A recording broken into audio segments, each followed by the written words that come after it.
Premier coup dur pour le Nigeria et pas des moindres. À quelques heures de la signature du traité, la première puissance économique du continent se désiste. On voit tout cela avec Patrice Ferrus, notre chroniqueur économique. Bonsoir Patrice. Bonsoir Franck. Alors le président Muhammadu Buhari n'ira pas à Kigali pour signer l'acte de naissance de ce marché commun, la zone de libre-échange continentale. Et c'est une douche froide pour Paul Kagame, le président rwandais, qui est également le président de l'Union africaine, en tout cas pour quelques mois.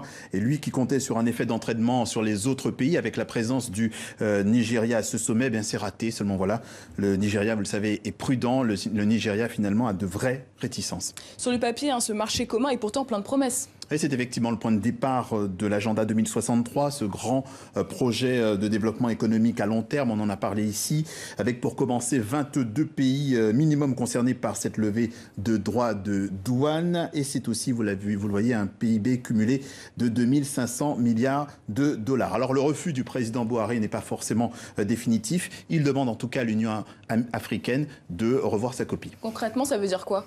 Alors ça veut dire que le Nigeria, qui demeure encore le premier producteur de brut sur le continent, mais qui voit ses revenus du pétrole beaucoup moins juteux depuis la chute du prix de 2016, revoit finalement sa stratégie. L'année dernière, le pétrole représentait en moyenne au Nigeria 40 millions de dollars de pertes par jour.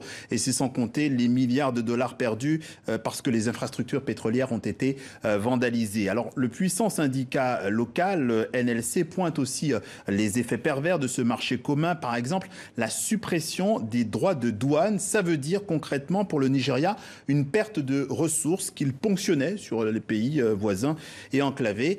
C'est en tout cas ce que disent les experts locaux, sans chiffrer pour autant le manque à gagner. Et puis le Nigeria doute que ce marché commun permette de sanctionner ceux qui ne respecteraient pas les règles. Bref, pour le Nigeria, le gain de ce projet est bien trop incertain. Et surtout, Patrice, le Nigeria a besoin de liquidités. Oui, parce que la dette est lourde, 70 milliards de dollars, parce que le pays a pour priorité de maintenir son impressionnant programme de construction d'infrastructures, parce qu'il y a un effort de guerre. Vous le savez, la lutte contre Boko Haram dans le nord maintient la pression sur les finances de l'État. Pareil pour le conflit pastoral, ce conflit foncier qui fait de nombreux morts dans le centre. Enfin aussi, pour une raison un peu plus politique, il y a une élection présidentielle l'an prochain, en février.